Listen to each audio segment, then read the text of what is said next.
सो हम देख रहे हैं कि गांधी जी ने जो भी मूवमेंट्स किए थे वो सारे के सारे अगेंस्ट थे किसके, वायलेंस के, क्योंकि वो प्रेफर कर रहे थे कि ऐसा तरीका हो जिसमें किसी भी प्रकार का हिंसा का प्रयोग ना हो, बल प्रयोग ना हो। ओके, तो आपकी बुक में मैंने एक क्वेश्चन भी दिया था, आपने देखा होगा कि किस तरीके से गांधी जी और मार्टिन लूथर किंग, दो व्यक्तियों के नाम है, एक तो किसका नाम है गांधी जी और एक मार्टिन लूथर किंग, कहां से रिलेटेड है ये, related to the US.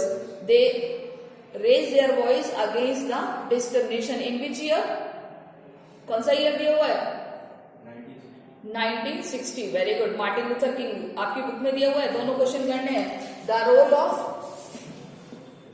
Gandhi ji question दिया है मैंने आपको ये, और the role of Martin Luther King आपको दोनों लिखने हैं।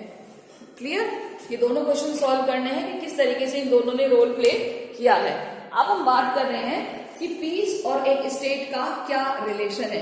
पीस और स्टेट, क्या कोई स्टेट पीस को कायम रख सकता है? यहाँ स्टेट का मतलब है स्टेट गवर्नमेंट, यानी हमारी सरकार, क्या वो पीसफुली मैनर को कायम रख सकती है या नहीं?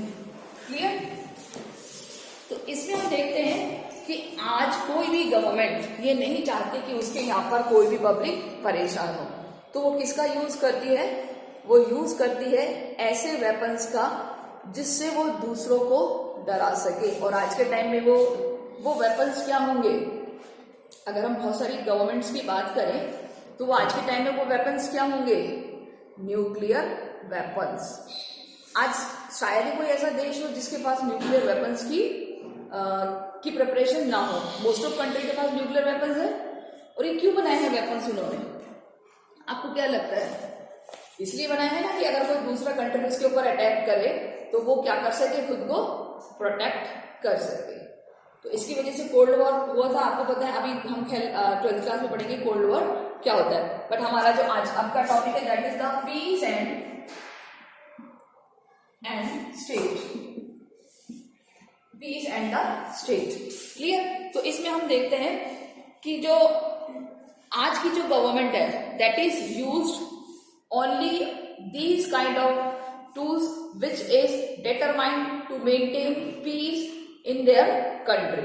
तो अगर हम बात करें कि it is argued that the division of world into separate sovereign, so state immediate to the pursuit the peace। जब आज हर किसी स्टेट को क्या मिल गई है, पावर, तो वो अपने यहाँ पर क्या परस्यू करना चाहता है, पीस। यानी कि जब अब हमारी गवर्नमेंट बन गई है तो हम नहीं चाहेंगे कि हमारे यहाँ पर पीस नहीं हो। जब ब्रिटिशर्स थे तो हमारी मजबूरी थी, लेकिन अब हमारी कोई मजबूरी नहीं है, तो हमें अभी क्या चाहिए, हमारे यहाँ पर पीस चाहिए। State to protect is on perceive self interest, ये हमारी लोगों की इंटरेस्ट का भी है, ध्यान है। इंटरेस्ट का मतलब यहाँ पर लोगों की भलाई का भी विषय है।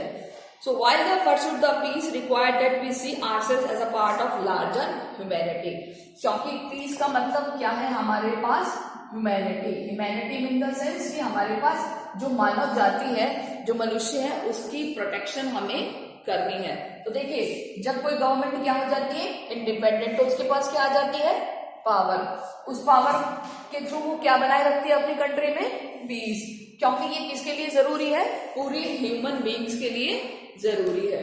Clear, so the state to make distinction between people, the pursuit interest of their citizen, they are willing to inflict injury upon others.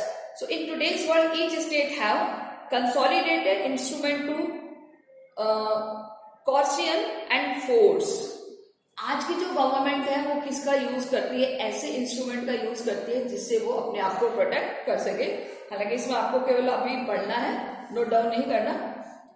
It's why the state is expected to use the force, its army and its police। कौन सा tool use करती है, army and police. क्या कोई country ऐसा है जिसके पास army या पुलिस नहीं है? हम चलो न्यूक्लियर वेपन्स की बात छोड़ दें अगर एक मिनट के लिए, तो सारे कंट्रीज के पास आज अपनी अपनी क्या है, आर्मी और पुलिस। आर्मी किस लिए होती है, for the protection of border. Police किसके लिए होती है, for the internal security. Clear, next,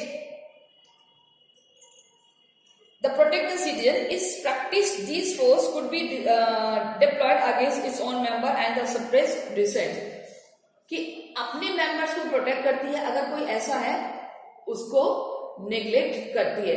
neglect in the sense कि अगर हमारी सोसाइटी के लिए कोई भी डेंजरफुल एक्टिविटी हो, तो आप देखते हो ना कि अगर अभी कहीं किसी सोसाइटी में किसी मोहल्ले में हल्ला मच जाए तो क्या पुलिस आएगी? नहीं आएगी, आएगी और उसको सॉल्व करेगी।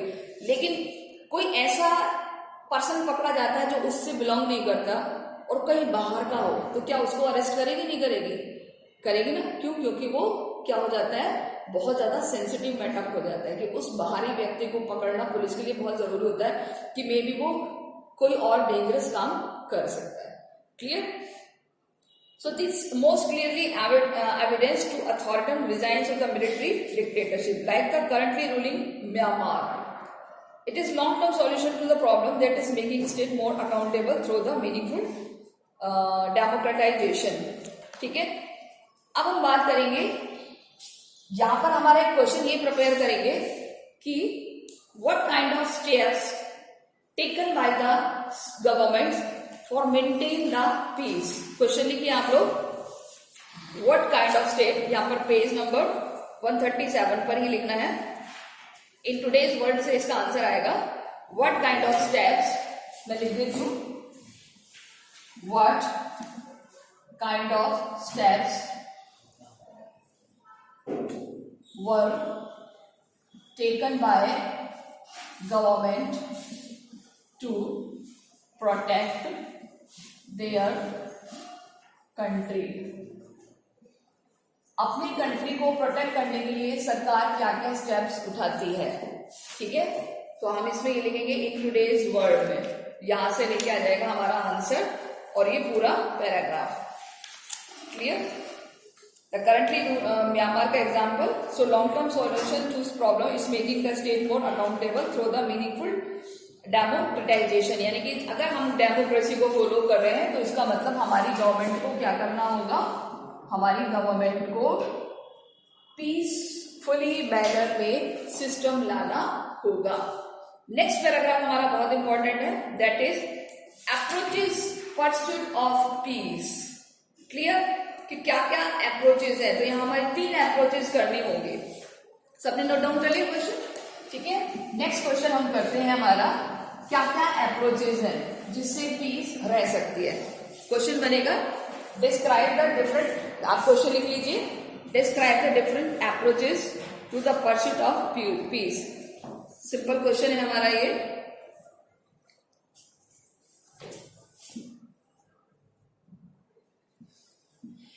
अप्रोचेस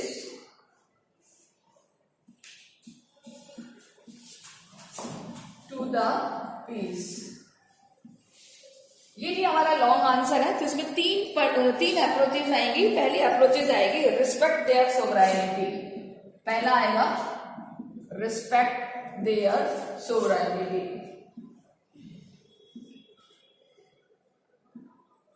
सोवरेनिटी का मतलब होता है कि खुद की पावर, यानी अब जैसे किसी कंट्री के पास पावर है तो उसकी पावर को हम प्रोटेक्ट करें। जैसे मैं आपको एग्जांपल देती हूँ, क्या भारत के पास अब सोवरेनिटी है या नहीं है? है। सोवरेनिटी मतलब खुद की पावर। क्या इंडिपेंडेंस से पहले उसके पास पावर थी? नहीं थी। तो अब क्या दूसरे देशों को, विश्व के दूसरे देशों को भारत की सोवरेनिटी की रिस्पेक्ट करनी चाहिए, नहीं करनी चाहिए? करनी चाहिए। नहीं करेंगे तो फिर कॉन्फ्लिक्ट्स होंगे।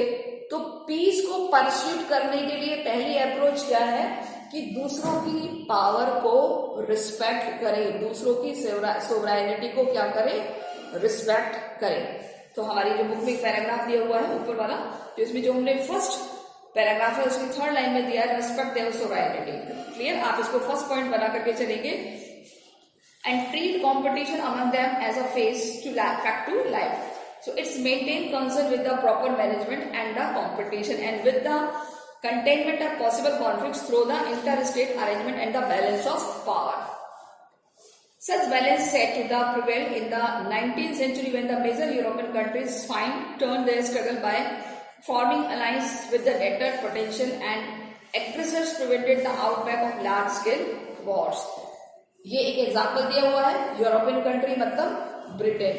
ने हमें कैसे अपनी कॉलोनी बनाया था। हमें ही नहीं, चाइना को बनाया, अमेरिका को बनाया, बहुत सारी कंट्रीज को बनाया, साउथ अफ्रीकन कंट्रीज को बनाया। क्योंकि उन्होंने क्या रिस्पेक्ट नहीं किया था, उनकी पावर को रिस्पेक्ट नहीं किया था। तो ये आप पूरा पैराग्राफ आपको इसमें लिखना होगा और एग्जाम्पल किसका देना होगा कि just like a European country in the 19th century they have colonized to other small countries. Clear? Second अगर हम बात करें, second approach is the nature of inter state rivalry, that is inter-state, nature of inter-state rivalry. एक दूसरे पर निर्भर, depend. देखिए, क्या आज कोई कंट्री ऐसा है जो किसी और पर डिपेंड नहीं है? आज हर कंट्री एक दूसरे पर डिपेंड है, चाहे किसी भी सेक्टर की बात करें हम, टेक्नोलॉजी, फाइनेंशियली, एजुकेशन, कल्चर, हर सेक्टर। क्या भारत अपना अकेला डेवलपमेंट कर सकता है? क्या उसको पड़ोसी देशों की या और देशों की जरूरत नहीं है क्या? है ना? तो सेकेंड अप्रोच क्या है कि यदि हम उनमें इंटर स्टेट रिलेशन बनाएं, इंटर स्टेट एक डिपेंडेंस बनाएं, तो पीस को मेंटेन किया जा सकता है। आज देखिए, चाहे अमेरिका हो, चाहे जापान हो, चाहे चाइना हो, चाहे रशिया हो, यूके हो, कोई भी कंट्री हो, फ्रांस हो, एक दूसरे से हेल्प लेते हैं। चाहे हम कितने एक दूसरे के प्रति कमेंट करें, बट हेल्प लेते भी हैं और शेयर करते भी हैं चीजों को। क्लियर? सो सेकेंड अप्रोच बताती है कि it is that the positive presence of possibilities to the interdependence. Interdependence मतलब एक दूसरे पर निर्भर होना। So it underscores the growing to social और economic cooperation among the nation. कौन कौन सा कॉपरेशन होगा इससे? Economic and the social. Economic कैसे होगा? वो क्या चीज शेयर करेंगे? आपस में ट्रांजेक्शन मनी का करेंगे, लोगों को जॉब देंगे। सोशल, एक दूसरे के कल्चर्स का वो रिगार्ड करेंगे। इसके अलावा such cooperation expected to the tempered state sovereignty and promote international understanding the conceptually grow conflict to be reduce. इस तरीके से जो ग्लोबली मतलब विश्व में अशांति व्यवस्था है उसको रिड्यूस किया जा सकता है। तो सेकेंड अप्रोच क्या होगी हमारी?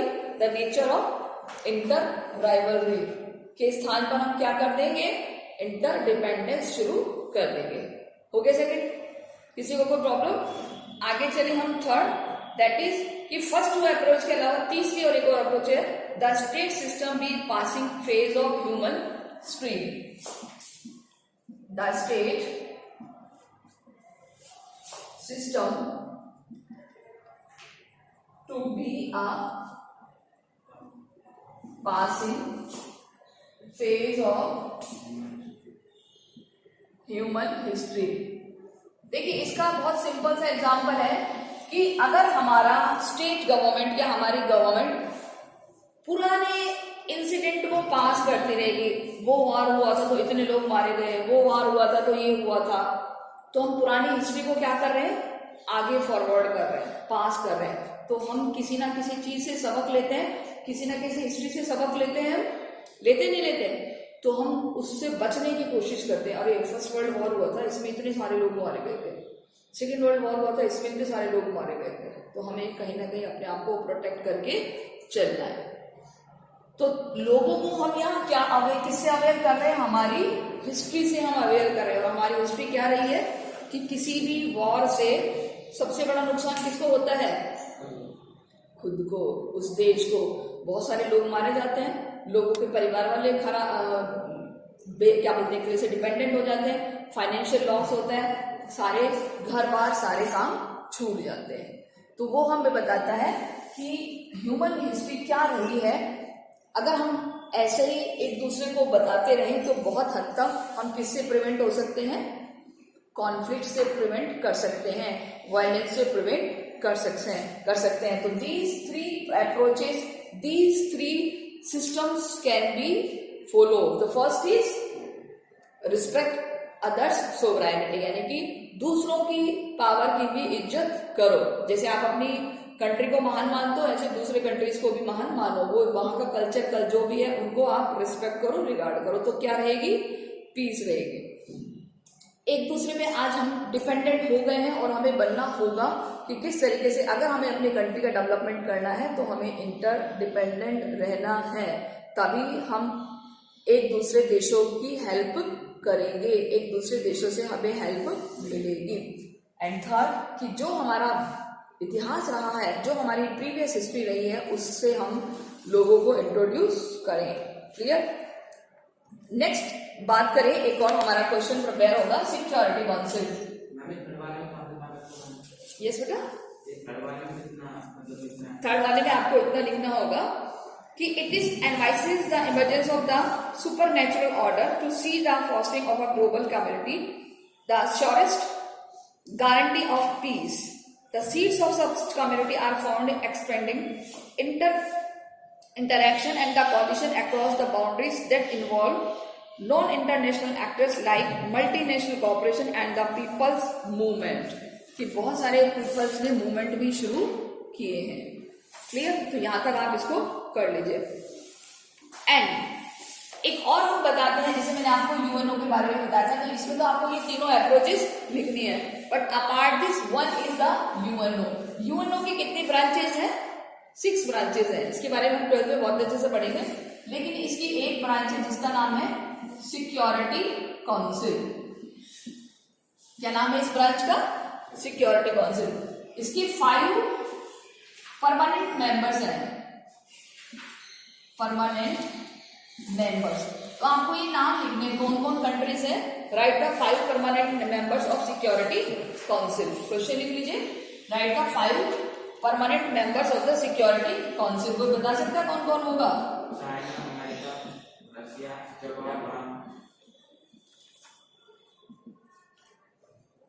और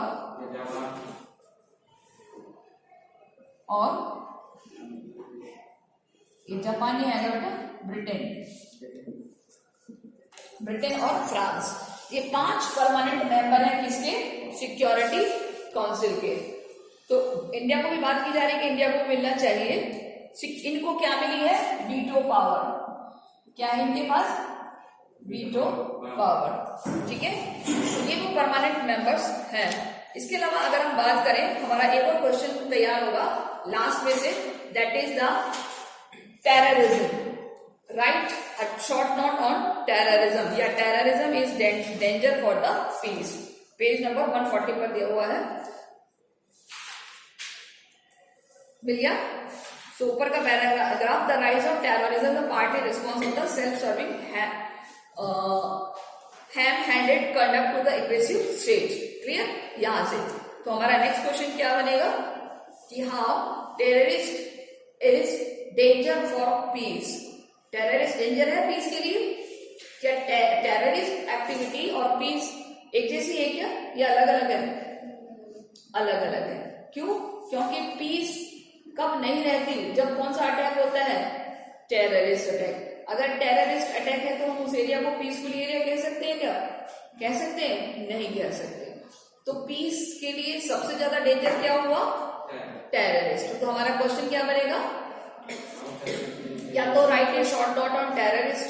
ठीक है, एक टेररिस्ट पर शॉर्ट नोट लिखें, या हम लिखेंगे कि how terrorist is danger for the nation. तो इसकी जो हमारे फर्स्ट 2 पैराग्राफ है, इसके बारे में हम पढ़ते हैं कि सबसे पहले जब से टेररिज्म का अटैक हुआ है, तब से हमारी कंट्री में या किसी भी कंट्री में बहुत ज्यादा डेंजर हो गया है। आज देखते हैं कि फ्रांस पर, यूएस पर, हर जगह अटैक हुआ है। तो यूएस का एक अटैक का एग्जांपल दिया इन्होंने वर्ल्ड ट्रेड सेंटर पर। कहां पर? वर्ल्ड ट्रेड सेंटर पर। कब अटैक हुआ है, कौन से ईयर में अटैक हुआ है? 11 सितंबर 2001 में। तो यहां पर हमारा क्वेश्चन बन सकता है कि when terrorist attack on WTC, world trade centre, America का है, ही पेंटागन में, लेकिन हम जो टेररिस्ट वाला क्वेश्चन है ना, उसी में इसका एग्जांपल डाल देंगे। तो वो केवल भारत के लिए नहीं बल्कि बहुत सारे कंट्रीज के लिए भी डेंजर है। क्लियर? न्यूयॉर्क में है, यूएसए में, जहां पर आपको पता है अलकायदा ने अटैक किया था। ये अटैक में देखो क्या क्या यूज करते हैं, बायोलॉजिकल, केमिकल और nuclear weapons, the mass destruction of the forces human frightening the possibilities. Biological आपको पता है कोरोना जैसे वायरस, केमिकल कोई बॉम्ब बना दिए, और न्यूक्लियर वेपन्स तो आजकल है ही। ठीक है, भले ही हमने कितनी ट्रीटीज कर ली है, फिर भी आज हम एक बहुत बड़े दौर से गुजर रहे हैं, दैट इज द डिटरेंस, कि कहीं कोई हम पर अटैक ना कर दे। Clear? So that is a very dangerous for nation, for the world. Clear? Second paragraph में हम लिखेंगे कि the global community has failed to curb the respect the dominating power, the guerrilla tactics of the terrorist. Terrorist पर एक gorilla attack किया जाता है, gorilla attack मतलब छिपकर वार करना, लेकिन वो भी सक्सेस नहीं हुआ है। So it is also serve a new spectre of genocide, the systematic massacre as entire group of people the become particularly evident of Rwanda. ये एक एग्जाम्पल है, रवांडा एक जगह का नाम है, and African country that witness to the murder of nearly 5 million Tutsis by Hutus during 1994। ये दो कम्युनिटीज हैं, तुत्सीज और हुतूस, साउथ अफ्रीका के। कहाँ के हैं? अफ्रीकन कंट्री की दो कम्युनिटी है, तुत्सीज और हुतूस। आपके लिए नए वर्ड नहीं होने चाहिए, इसलिए मैं आपको बता रही हूँ क्या क्या नाम है, अंडरलाइन कर लीजिए, सर्कल कर लीजिए। तुत्सीज और दूसरी है हुतूस। ये आपसे पूछा जा सकता है ये कहाँ की कम्युनिटी है? अफ्रीकन कम्युनिटीज है। तो ये इनके ऊपर अटैक हुआ 1994 में। So despite the ability of intelligence before the killing began and the subsequent international media coverage of the genocide and to unfolded the no international intervention। यानी कि कितना भी हम कोशिश कर ले, बट एटलीस्ट ये जो सारे सिस्टम्स है ये कहीं ना कहीं हमें हमारी सोसाइटी में प्रेजेंट मिल जाते हैं। क्लियर? और लास्ट पैराग्राफ में हम एग्जांपल लिखेंगे कि वर्ल्ड में कोई सा भी ऐसा पार्ट नहीं है जो इससे सेव हो।